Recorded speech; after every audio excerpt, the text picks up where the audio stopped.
Welcome to Hope is Here. My name is Greg Horn, and we have a lot of guests on here that are serious topics and how they've overcome adversity and have kept their faith and have hope, and try to do that to inspire you and to give you hope. But today we're going to kind of approach our program the next 3 days through kind of a different angle, a different lens, yet it is biblical. The Bible says that a cheerful heart is medicine to the soul. And remember Wayne Smith, the founding pastor at Southland Christian, saying that many times when I attended there under his leadership. Also, remember him saying that weeping endures for a night, but joy comes in the morning. And so I believe we're going to get some joy today through this program, whether you're listening live on the radio or through our podcast. I really believe you're going to be blessed by our guest over the next 3 days. He's just got a real gift of humor, but also has a great heart and great family, and it's going to be good stuff. So I hope that you'll be with us all 3 days, and maybe even share our programs with some of your friends that just need a good good laugh. And so if you want to re-listen to this, if you tune in late and want to know, hey, or you can't listen to a whole program, I want to remind you, you can always go to our website, hopeishere.today. That's hopeishere.today, and check out any of our programs. It's going to be our 1 year anniversary, December 4th, and have had already had over 10,000 downloads of those podcasts from Connecticut to California. And make sure you share Hope is Here with others so they can be encouraged. But only 14 minutes, and everybody's got a car ride for at least that long each day. So make sure you share our program and our podcast, hopeishere.today. Well, my guest for the next few days is going to be Shawn Reynolds. And Shawn and I met. We worked together for a few months about 5 years ago. And then I transitioned out to another opportunity. But we kept in touch over the years. And just really cool to have a front row seat kind of. I say a front row seat, not really front row, but have a seat through Facebook watching how God has blessed his career of comedy. He's been in the real world working retail, and we all know what a grind that can be. But he's got a great, great sense of humor, and he has pursued that dream. And his name is Shawn Reynolds, and you ought to check out his website, ShawnReynoldsComedy.com. That's ShawnReynoldsComedy.com. So obviously, Shawn, I got to ask you, the first question. Yeah. Why?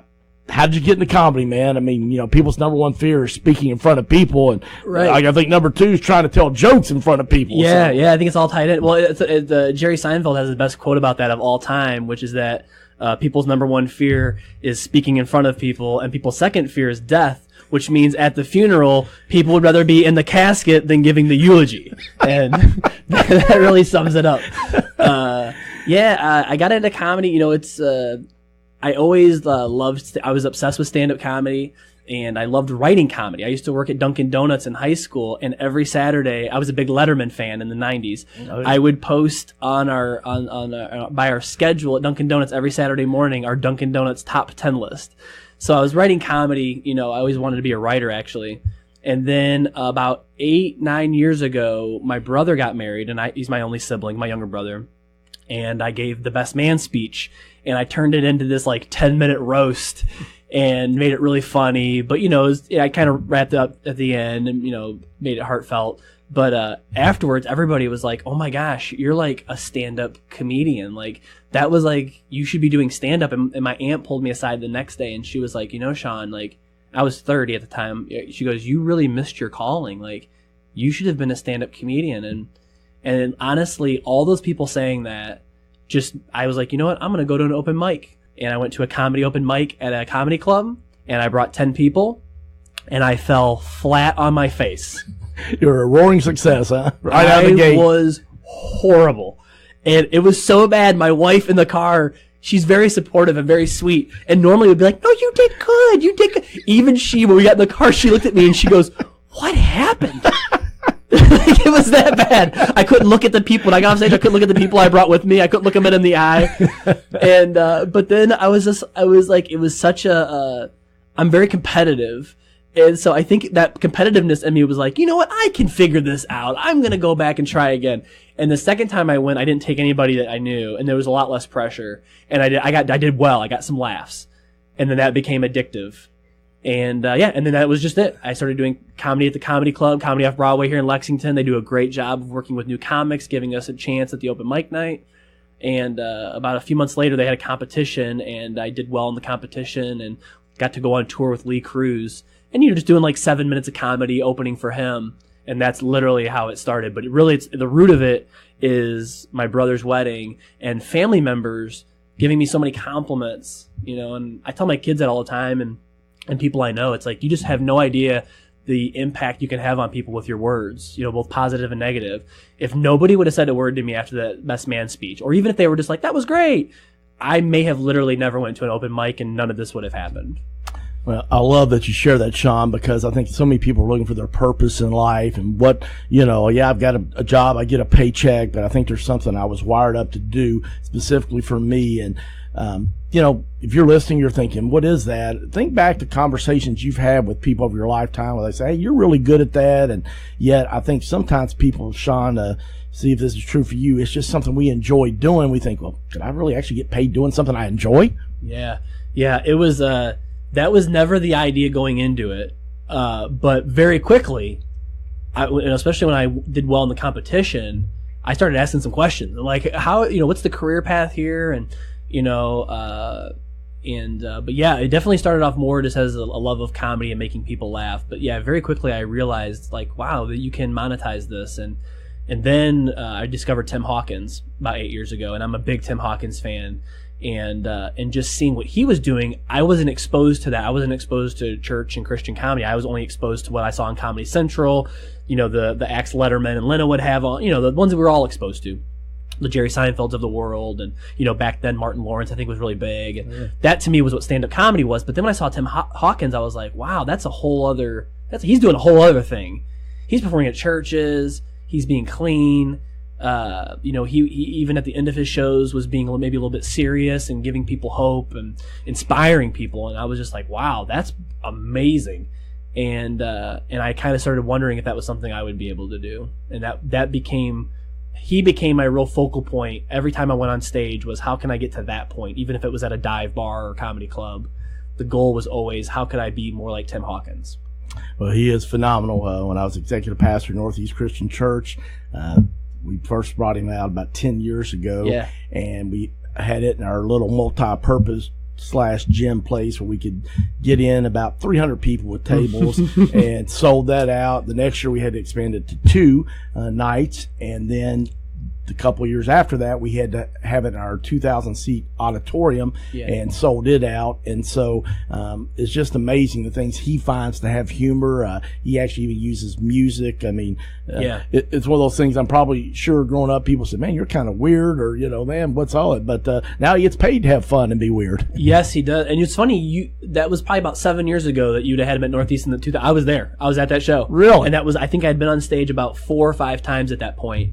And that was a big night for me. So that's just so cool that we've connected many years later, because I didn't know you then. No. I was just, he was coming to town, and I'm like, I need to check this out. And that night really was a big, if you have a timeline of like your successes or, where you're going, your path, there's certain things that are highlighted and kind of jump out. And that night's one of them for me, because that was the first time I saw him live, and I was like, that's what I want to be doing. I love going to the comedy club, and I love comedy clubs, and I love all comedians, but that night I was like, wow, that's what I want to be doing right there. Well, that is so cool that you go and see somebody doing it. And the thing about Shawn, it's clean comedy. It's funny stuff. I want to encourage you right now. You're like, man, who is this guy? I want to check this out. Go to Shawn Reynolds comedy.com. That's Shawn with the W, SHAWN, Reynolds, just like it sounds, comedy.com, and check him out. And I guess the thing I would ask you, why do you enjoy doing comedy? I know why we enjoy it, because we love to laugh, and man, life is so hard, and that's why I'm having Shawn on here today. It's just somebody just need a good laugh. You've had to cry a lot, and man, life's been hard. But why do you, as a comedian, enjoy doing comedy? I mean, honestly, number one reason I love making people laugh. Even going back to school, I always want, especially in elementary school and middle school, I always was kind of like the class clown. I kind of got quieter in high school, but I really just enjoy making people laugh. I love people that make me laugh, and so we like to be like people we like, and so that's really the number one reason. And also with stand-up comedy, though, there is a little bit of I think my competitiveness comes into it, because it's such a challenge. Stand-up comedy is the hardest thing I've ever done. I have 6 kids. Raising 6 kids is difficult. Stand-up comedy is 20 times harder. I can't tell you how hard it is. And there's people with like 2 kids going, what? Yeah. You're saying that's harder? You got 6 kids and stand-up comedy's harder? It is so hard. Like, you can't make any mistakes. You have to appear as though everything's off the cuff. And so I really enjoy jokes and structure and how can I make this funnier. If I take a word, sometimes you just take a word out and it changes everything. You change the intonation, you change the way you're standing. I really enjoy the details of comedy, and I love watching other comics and how they work. And so yeah, it's a real challenge to get up in front of people, and they're all facing forward and have high expectations. And I just enjoy that challenge of trying to win them over, and I want them to have a good time. A lot of comics have this attitude of this is my act and take it or leave it, and if they don't laugh, I don't care. And I've just never been like that. To me, I'm like, I want everybody to have a good time, and I'm not, you can't please all the people all the time, especially with comedy. But right. That's my mindset. When I go in, I want to please 100% of the people. I want everybody to have a good time. I don't want anybody to be offended. And so that's kind of my mindset. Well, you just shared that you have 6 kids, and we were talking before we went on the air, ages from 2 up to 19. So, man, just I got to imagine that you get a lot of material just from your family. A lot of material, yeah, and it's interesting. It's always producing more material, because now I've had a baby, we've had toddlers, we've had all stages of life, high school. Now I have a son in college, so. Yeah, I definitely have a lot of material. I talk on stage about having 6 kids. I don't talk about it a ton, like specifically having 6, because one thing I learned about comedy is that people love when they can relate to what you're talking about. And most people don't have 6 kids. Most people are like, all right, 2's enough, 3 we're outnumbered, 4 you're crazy.